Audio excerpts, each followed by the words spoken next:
Shalom kekasih-kekasih Tuhan.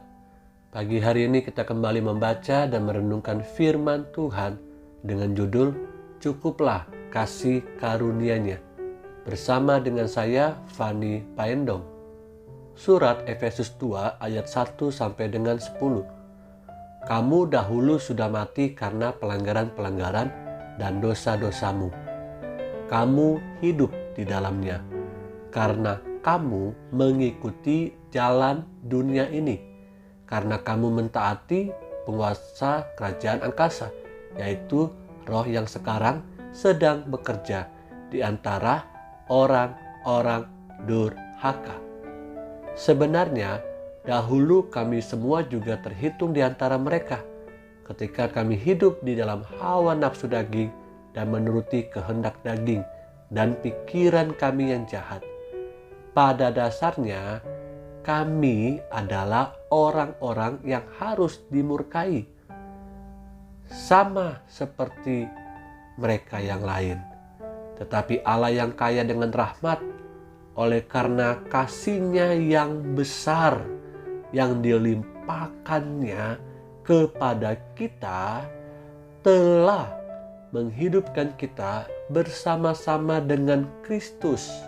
Sekalipun kita telah mati oleh kesalahan-kesalahan kita, oleh kasih karunia kamu diselamatkan. Sekali lagi, oleh kasih karunia kamu diselamatkan.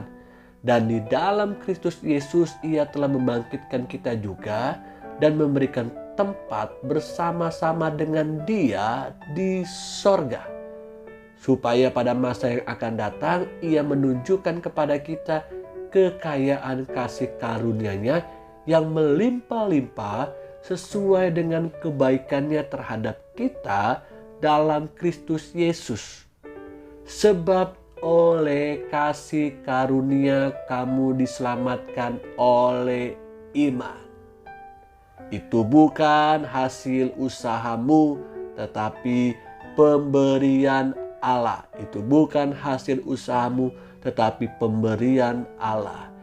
Itu bukan hasil pekerjaanmu. Jangan ada orang yang membanggakan diri, karena kita ini buatan Allah, diciptakan dalam Kristus Yesus untuk melakukan pekerjaan baik yang dipersiapkan Allah sebelumnya. Ia mau, sekali lagi dikatakan, Ia mau supaya kita, saya dan saudara, hamba-hamba Tuhan, pelayan-pelayan Tuhan, orang-orang percaya, supaya kita hidup di dalamnya. Kekasih-kekasih yang Tuhan kasihi, keselamatan yang kita peroleh saat ini adalah hasil kasih karunia Allah dan bukanlah karena usaha daripada manusia. Bukan inisiatifnya kita, tapi inisiatif datang dari surga. Seharusnya kitalah yang menerima hukuman salib itu. Dosa-dosa yang telah dilakukan oleh Adam dan Hawa yang kita kenal dengan dosa turunan, serta dosa-dosa dalam kehidupan kita sehari-hari. Karena tidak ada seorang pun yang dapat luput dari dosa. Jadi tidak ada yang dapat kita banggakan di dalam dunia ini. Apakah kita bisa selamat dari hukuman kekal tanpa salib Kristus? Apakah kita bisa selamat dari maut? Tidak, karena kita perlu salib Kristus. Tanpa kasih karunia Tuhan, kita tidak mungkin diselamatkan. Kasih karunia Tuhan harus dihargai dan dikerjakan dengan benar dan tepat. Jangan seorang pun menyepelekan kasih karunia-Nya. Kasih karunia-Nya diberikan oleh Tuhan secara cuma-cuma. Namun kasih karunia bukan sesuatu tanda kutip dianggap gratisan.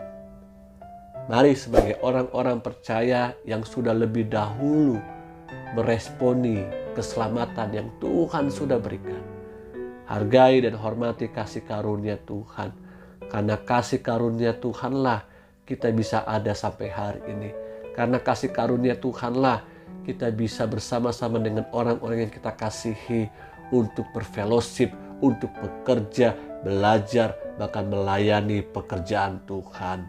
Hari ini nikmati kasih karunia Tuhan. Bagikan kasih karunia Tuhan kepada orang-orang sekitar kita, supaya mereka pun memperoleh keselamatan yang datangnya dari Tuhan. Mereka boleh meresponi kasih karunia dari Tuhan Yesus Kristus. Haleluya, haleluya, amin.